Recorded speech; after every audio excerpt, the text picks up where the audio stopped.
Mark chapter 5. And they came over unto the other side of the sea, into the country of the Gadarenes.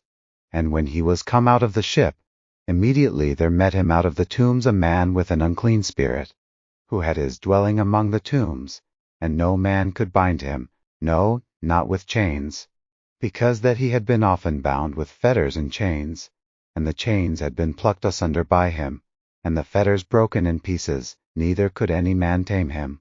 And always, night and day, he was in the mountains, and in the tombs, crying, and cutting himself with stones.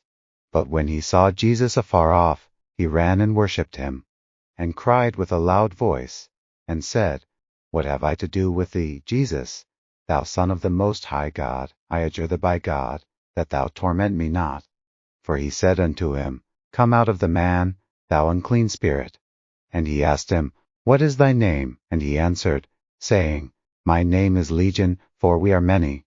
And he besought him much that he would not send them away out of the country. Now there was there nigh unto the mountains a great herd of swine feeding. And all the devils besought him, saying, Send us into the swine, that we may enter into them. And forthwith Jesus gave them leave, and the unclean spirits went out, and entered into the swine. And the herd ran violently down a steep place into the sea. They were about 2,000, and were choked in the sea.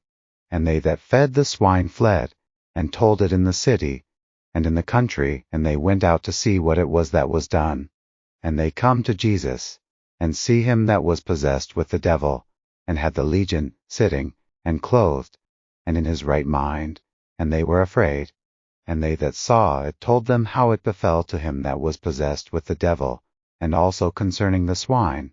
And they began to pray him to depart out of their coasts. And when he was come into the ship, he that had been possessed with the devil prayed him that he might be with him. Howbeit Jesus suffered him not, but saith unto him, Go home to thy friends, and tell them how great things the Lord hath done for thee, and hath had compassion on thee. And he departed, and began to publish in Decapolis how great things Jesus had done for him, and all men did marvel. And when Jesus was passed over again by ship unto the other side, much people gathered unto him, and he was nigh unto the sea. And, behold, there cometh one of the rulers of the synagogue, Jairus by name, and when he saw him, he fell at his feet, and besought him greatly, saying, My little daughter lieth at the point of death. I pray thee, come and lay thy hands on her, that she may be healed, and she shall live. And Jesus went with him, and much people followed him, and thronged him. And a certain woman, which had an issue of blood 12 years, and had suffered many things of many physicians, and had spent all that she had, and was nothing bettered, but rather grew worse, when she had heard of Jesus, came in the press behind, and touched his garment.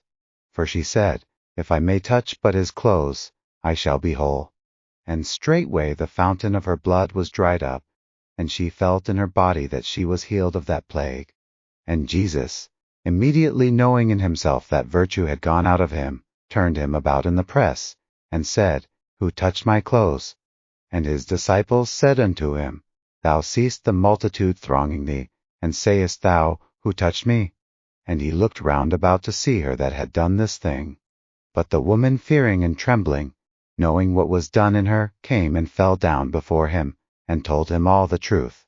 And he said unto her, Daughter, thy faith hath made thee whole. Go in peace, and be whole of thy plague. While he yet spake, there came from the ruler of the synagogue's house certain which said, Thy daughter is dead. Why troublest thou the master any further? As soon as Jesus heard the word that was spoken, he saith unto the ruler of the synagogue, Be not afraid, only believe. And he suffered no man to follow him, save Peter, and James, and John the brother of James. And he cometh to the house of the ruler of the synagogue, and seeth the tumult, and them that wept and wailed greatly. And when he was come in, he saith unto them, Why make ye this ado, and weep? The damsel is not dead, but sleepeth. And they laughed him to scorn. But when he had put them all out, he taketh the father and the mother of the damsel, and them that were with him, and entereth in where the damsel was lying. And he took the damsel by the hand, and said unto her, Talitha cumi, which is, being interpreted, Damsel, I say unto thee, arise.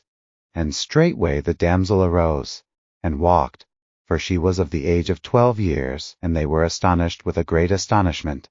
And he charged them straitly that no man should know it, and commanded that something should be given her to eat.